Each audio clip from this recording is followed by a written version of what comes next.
14 अप्रैल 1912 एक दिल दहलाने वाला हादसा हुआ जिसे सुनकर लोगों के पैरे तले जमीन खिसक गई। दुनिया का सबसे आलीशान, लग्जूरियस और सबसे सेफ मानने वाला आखिर टाइटैनिक के साथ क्या हुआ? सिंकेबल के नाम पे मशहूर किया गया टाइटैनिक के साथ आखिर 14 अप्रैल की रात क्या हुआ? आइए इस वीडियो में गहराई से जानते हैं। 10 अप्रैल 1912 आखिरकार सालों के मेहनत के बाद टाइटैनिक अनसिंकेबल का टाइटल लेके पहले सफर के लिए बिल्कुल तैयार थी। इस शिप के कैप्टन 62 साल के एडवर्ड जॉन स्मिथ थे। इस शिप के आर्किटेक्चर जो कि थॉमस एंड्रोस भी इस शिप में मौजूद थे। इस शिप के ऑफिसर विलियम मॉर्डोज, इस शिप के क्रोनेस्ट पर फ्रेडरिक फ्लीट मौजूद थे जो कि क्रोनेस्ट का काम कर रहे थे। इस शिप के senior radio operator Jack Phillips. Structure की बात की जाए तो 269 मीटर इसकी लंबाई थी, 53 मीटर इसकी ऊंचाई थी। इस शिप में हर एक किस्म के लोग मौजूद थे। इसमें फर्स्ट क्लास, सेकंड क्लास और थर्ड क्लास के लोगों भी इसके अंदर मौजूद थे। फर्स्ट क्लास में वीआईपी से लेकर एक्टर से लेकर सेलिब्रिटीज तक हर एक बड़े से बड़े बिजनेसमैन टाइटैनिक का मजा देख रहे थे। इस शिप को व्हाइट स्टार कंपनी के द्वारा बनाया गया था। इसको अनसिंकेबल नाम इसके वाइस प्रेसिडेंट ने इसको दिया था। 2 दिन तक लगातार इस शिप में कोई भी दिक्कत नहीं थी। आराम से सभी लोग शिप के मजे ले रहे थे। और 12 अप्रैल 1912 जो कि टाइटैनिक को वार्निंग मिलती है कि आगे कुछ आइसबर्ग से ये चेतावनी उनको आगे जा रहे कुछ जहाज के द्वारा रेडियो वेव्स के सिग्नल की द्वारा से मिलती है। तभी स्मिथ जो के कैप्टन थे टाइटैनिक के, वो जहाज का रुख मोड़ लेते हैं।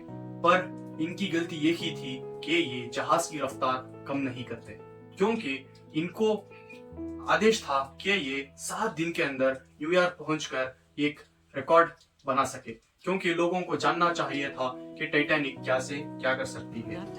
ये 40 किलोमीटर पर प्रति घंटे की रफ्तार में जा रहे थे, जो कि उस हालात में बहुत ही मुश्किलात का सामना करना पड़ रहा था। तभी 14 अप्रैल 1912 जो कि बहुत ही खतरनाक रात साबित होने जा रही थी। चारों तरफ अंधेरा छा गया था। क्रो नेस्ट के पास बैठे फ्रेडरिक फ्लीट ठंड से कांप रहे थे, क्योंकि तापमान बहुत ठंडा था। उनको आगे का कुछ भी नजर नहीं आ रहा था। सभी लोग आराम कर रहे थे। तभी फ्रेडरिक फ्लीट देखते हैं कि आगे एक बहुत ही बड़ा आइसबर्ग मौजूद है। तभी आइसबर्ग एक फुटबॉल के कोर्ट उतना बड़ा साइज में था, जो कि इस टाइटैनिक को बहुत ही बड़ा नुकसान पहुंचाने जा रहा था। तभी उन्होंने 3 बार घंटी बजाकर सभी क्रू मेंबर्स और कैप्टन को चेतावनी दे दी, और ये लोग समझ गए कुछ ना कुछ गड़बड़ तो होने वाली है। तभी उन्होंने कॉल कर ऑफिसर को बता दिया कि आगे एक बहुत बड़ा आइसबर्ग है जो कि टाइटैनिक को नुकसान पहुंचाने जा रहा है। तुरंत ही ऑफिसर ने ऑपरेटर रूम को आदेश दे दिया कि जहाज को लेफ्ट साइड मोड़ा जाए, क्योंकि हलबली इतनी मच चुकी थी। एक गलती के कारण उस जहाज को राइट साइड मोड़ दिया गया, जो कि टाइटैनिक को और भी नुकसान करने जा रही थी। अभी कुछ समझ नहीं आ रहा था। तुरंत ही टाइटैनिक का आगे का हिस्सा जो वो कहलाता है, उसके राइट साइड का हिस्सा आइसबर्ग से टकरा जाता है और उस पर खरोच आ जाती है। और धीरे धीरे कर सभी नीचे के कंपार्टमेंट्स के अंदर पानी भरता जा रहा था। तभी कैप्टन और आर्किटेक्चर को 2 लोगों को समझ आ चुका था कि अब जहाज डूबने वाली है। इस जहाज को अनसिंकेबल के नाम पे किस लिए बुलाया गया? क्योंकि इस जहाज में बॉटम के हिस्से पर 2 हल मौजूद थे। अगर बॉटम के हिस्से पर कुछ भी खरोच आ जाए, एक हल नहीं काम किया तो दूसरा हल इसको देख लेगा।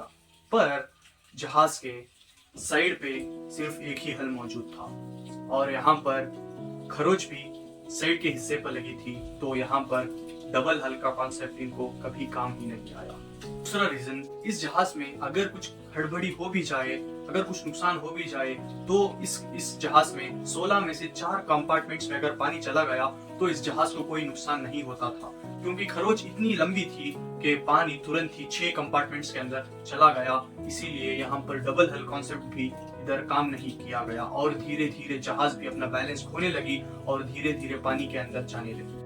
कंडीशंस को देखते ठीक 12 बजे कैप्टन ने आदेश दे दिया कि अगर कोई भी आसपास जहाज मौजूद है तो उसको मदद के लिए बुला लिया जाए। इस काम को हमारे सीनियर ऑपरेटर जैक फिलिप्स कर रहे थे। इन्होंने लगातार कोशिश की, लेकिन इनको कोई भी जहाज नहीं मिला। ठीक 12:20 पे एक संपर्क जैक फिलिप्स को आता है, जो कि आरएमएस कैपिटेरिया के द्वारा आता है। जैक फिलिप्स इस आरएमएस कैपिटेरिया के कैप्टन को बात करते हैं और समझाते हैं कि किस तरह टाइटैनिक की कंडीशन अभी है, और तभी इस शिप के कैप्टन डिसाइड करते हैं कि हम जाके टाइटैनिक के लोग को बचाएंगे।